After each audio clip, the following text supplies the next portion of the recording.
vous allez bien. Aujourd'hui on se retrouve dans une nouvelle vidéo et c'est une vidéo skincare. J'ai l'impression que ça fait 10 ans que je ne vous ai pas filmé de vidéo skincare, soin de la peau, tout ça. Et me revoilà. Bon, petite story time pour vous expliquer cette vidéo. Alors, c'était en novembre dernier, je suis allée dans une pharmacie et j'ai demandé à la pharmacienne de l'argile bleue. Elle m'a regardé bizarrement, elle me dit de l'argile bleue, mais ça n'existe pas madame. Et donc je lui ai répondu un peu sur le même ton, je lui ai dit si ça existe madame.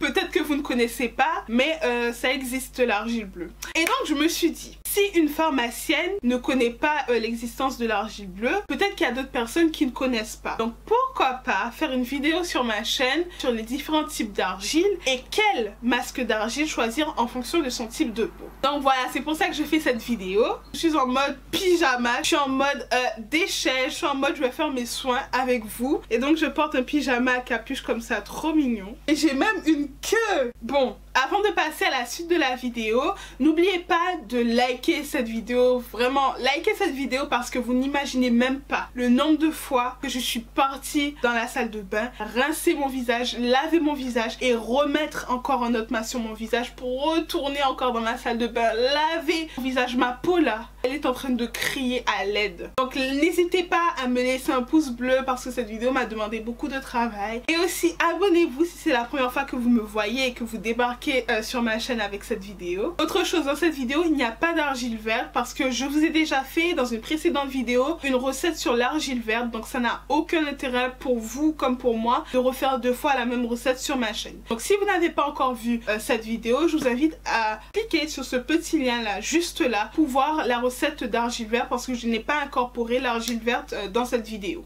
Ensuite, si vous voulez reproduire ces recettes chez vous, si vous voulez tester ces recettes, ces masques d'argile, je vous invite à tester sur une toute partie de votre visage l'argile avant de mettre sur tout votre visage ou éventuellement sur votre avant-bras. Donc écoutez, si vous voulez savoir quels sont les différents masques d'argile qu'on peut trouver sur le marché, comment les choisir en fonction de notre type de peau, je vous laisse avec la suite de la vidéo. C'est parti, on commence avec l'argile violette. Alors, c'est un mélange d'argile blanche et de pigments minéraux. Elle a de nombreuses vertus. Elle adoucit, purifie la peau, apporte de la luminosité et de l'hydratation, combat les peaux ternes. Elle est parfaite pour la relaxation de la peau. Elle convient parfaitement aux peaux sèches et aux épidermes délicats. Ensuite, on va utiliser de l'huile essentielle de pamplemousse. Elle sent bon. En plus de ça, elle est énergisante et elle assainit les peaux grasses. Si vous n'avez pas une peau grasse, vous pouvez utiliser l'huile essentielle de clémentine. Ensuite, il nous faut un hydrolat et on va utiliser l'hydrolat de fleur d'oranger qui tonifie la peau, revitalise, rafraîchit et apaise la peau. Et enfin, on va utiliser un macérat huileux de carotte. Cette huile, elle est juste magique parce qu'elle est parfaite pour le hâle de la peau. Elle uniformise le teint, elle est riche en antioxydants pour une prévention contre les premiers signes de vieillesse et elle maintient l'élasticité de la peau. On commence par venir ajouter l'argile violette dans un petit bocal et ensuite on va venir mettre 4 cuillères d'hydrolat de fleur d'oranger. Mais comme ce n'est pas suffisant pour donner cette texture parfaite à notre masque, on vient rajouter un peu d'eau. Ensuite 2 pipettes d'huile de carotte pour le côté hydratant et je rajoute 4 gouttes d'huile essentielle de pamplemousse. Et enfin je mélange énormément jusqu'à obtenir le résultat le plus homogène que possible. Et voilà votre masque est fin prêt, il est très buttery, doux comme du beurre et j'adore ça. Allez, on repart avec le masque d'argile rouge et cette argile est vraiment très bonne pour apporter de la luminosité, elle atténue les rougeurs, elle détoxifie et ravifie les peaux ternes. Cette poudre a un effet défatigant et énergisant et en plus elle est matifiante. Je veux dire, que demande le peuple? Moi c'est vraiment une poudre que je conseille à tout type de peau, mais surtout aux peaux mixtes, aux peaux ternes et aux peaux matures. Pour ce masque, on va reprendre l'hydrolat de fleur d'oranger et l'huile de carotte. Ensuite, on va utiliser un actif cosmétique d'acide de fruits et ce petit truc, c'est de la bombe. Il vient favoriser le renouvellement cellulaire, il lisse les rides, il uniformise le teint, il estompe les taches, il améliore l'hydratation, il purifie la peau. Ce truc, c'est vraiment de la bombe. Ensuite, on revient avec notre huile essentielle de pamplemousse. Ce truc, on le met partout. Dès qu'on peut, on le place. Ensuite, on vient mettre l'argile rouge dans un petit bocal comme tout à l'heure. Donc moi, je mets 3-4 cuillères. Je rajoute mon hydrolat de fleurs d'oranger comme tout à l'heure, c'est-à-dire 3-4 cuillères hein, comme tout à l'heure. On rajoute de l'eau pour que le résultat soit bien homogène. On ajoute l'acide de fruits, je dirais 10 gouttes, et on mélange pour que ce soit bien homogène.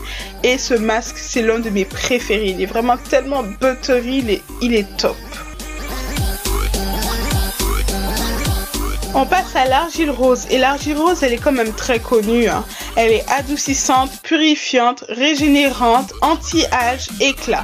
Donc en fait elle convient aux peaux sensibles, déshydratées, ternes et matures. Et pour ce masque on va utiliser l'eau de rose, elle est parfaite pour lutter contre le vieillissement cutané, elle purifie, elle adoucit la peau et enfin elle apaise les peaux sensibles. En huile on va utiliser l'huile de rose et c'est l'huile anti-âge par excellence. Elle hydrate et nourrit, donc c'est parfait pour les peaux sèches, elle est réparatrice et elle repulpe la peau. Et pour terminer, on va utiliser un actif cosmétique Oniquat. C'est un agent hydratant hein, qui améliore et maintient l'hydratation cutanée. Donc on commence par mettre l'argile dans son petit bocal et ensuite on ajoute 4 cuillères d'eau de rose. On rajoute de l'eau pour bien mélanger tout ça et enfin on rajoute l'huile de rose, donc 4 cuillères comme d'habitude et 10 gouttes d'Oniquat. Et on mélange tout ça pour obtenir un résultat buttery comme on aime. Maintenant passons à l'argile jaune. Alors cette argile est très connue pour donner bonne mine, mais aussi elle purifie et exfolie la peau, elle stimule et tonifie la peau, elle combat les taches de pigmentation, elle est bonne pour tout type de peau, pour les peaux grasses, les peaux normales, les peaux sensibles, les peaux matures. On va mélanger ça avec de l'huile d'amande douce et cette huile je vous en ai déjà parlé sur ma chaîne, hein. Elle hydrate, elle nourrit les peaux sèches, elle apaise les peaux délicates, elle active la réparation de la peau, elle est vraiment top. On va rajouter notre fleur d'oranger qu'on aime tant et comme huile essentielle on va utiliser l'huile essentielle de pamplemousse. On commence par mettre 3 cuillères d'argile jaune dans un petit bocal, on rajoute 4 cuillères d'hydrolat de fleur d'oranger, on rajoute de l'eau comme tout à l'heure, c'est le même procédé et 2 pipettes d'huile d'amande douce, on rajoute 4 gouttes d'huile essentielle de pamplemousse et on mélange le tout et vous voyez par vous-même, ça vous donne pas trop envie de mettre ce masque? Moi ça me donne trop envie. Ok, là on passe à une de mes argiles préférées. L'argile bleue est purifiante, oxygénante, réparatrice, cicatrisante, régénérante, apaisante, protectrice, elle élimine les toxines et quand j'ai vu sur le site d'Ene Undies, je me suis dit purée, elle me vend du rêve. On va la mélanger à l'huile végétale de pépins de concombre qui améliore l'hydratation, améliore l'élasticité cutanée, assouplit la peau et protège de la déshydratation. On va ajouter de l'eau de rose à ce mélange qu'on va mélanger aussi à de l'Oniquat pour le côté hydratant. Donc on ajoute 3-4 cuillères d'argile bleue dans notre petit bocal. On va venir ajouter 3-4 cuillères d'eau de rose pour le côté hydratant.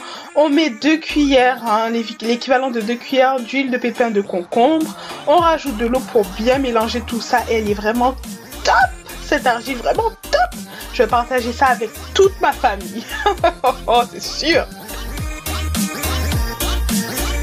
On termine avec le masque d'argile blanche. Il est purifiant, absorbant, assainissant, matifiant, réparateur, adoucissant. Il convient aux peaux sensibles, sèches et déshydratées. Alors, on va utiliser de l'huile essentielle tea tree. C'est pour le côté imperfection, hein, ça soigne toutes les imperfections, ça vient lutter contre les imperfections. Et on va utiliser de l'huile d'avocat pour le côté réparateur, nourrissant et anti-âge. Bon, je pense que vous commencez à voir la méthode, hein. Donc on met l'argile blanche dans le bocal, on rajoute l'huile d'avocat, ensuite on rajoute l'huile essentielle d'arbre thé, on mélange tout ça avec de l'eau. Pour cette fois il n'y a pas d'hydrolat, il n'y a que de l'eau. Et on prend bien le temps de mélanger. Et cette argile blanche elle est vraiment très bien. Je la conseille aux peaux vraiment sèches pour le côté hydratant. Et voilà, vous pouvez choisir qu'un seul masque ou vous pouvez en choisir plusieurs. It's up to you. En tout cas vous allez avoir une peau parfaite, resplendissante. En tout cas, je vous le souhaite. Bisous!